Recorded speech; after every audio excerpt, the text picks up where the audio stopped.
শিলিগুড়ির 4 নম্বর ওয়ার্ডের বাসিন্দা দেবভানুভূতি ওরফে টুকাইকে খুনের অভিযোগ উঠেছে তার বন্ধুর বিরুদ্ধে।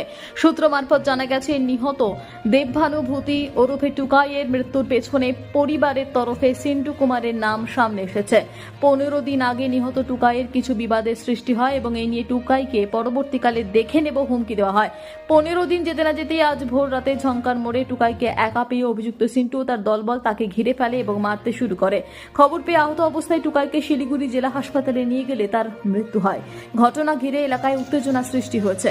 ময়না তদন্তের জন্য মৃতদেহ আজ উত্তরবঙ্গ মেডিকেল কলেজ হাসপাতালে পাঠানোর ব্যবস্থা করা হয়েছে। অন্যদিকে গোটা বিষয় নিয়ে ইতিমধ্যেই খালপাড়া ফাঁড়ির পুলিশ তদন্ত শুরু করেছে। অভিযুক্তদের গ্রেপ্তার করতে চেষ্টা চালাচ্ছে পুলিশ।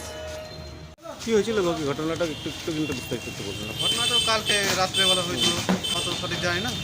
3টা নাগাদ যে হসপিটালে ভর্তি হয়েছে, তারপরে আবার কিছুদিন পর ফোন করে বলে যে মারা গেছে। এখানে এসে জিজ্ঞাসা করলাম, তো বলছে ওদেরই বলে বন্ধু বান্ধব দিয়ে বলে ব্রিজের নিচে বলে মারপিট করছিল। 2-3 দিন মিলে আসবে। অভিযোগ জানানো হয়েছিল?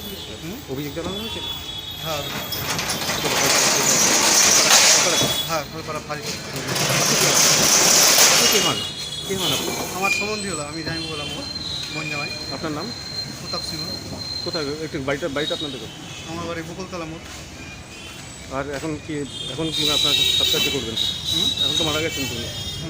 কী নাম ছিল না? দেবভানুভূতি। দেবভানুভূতি। আর বাড়ি সেটা 4 নম্বর ওয়ার্ডে।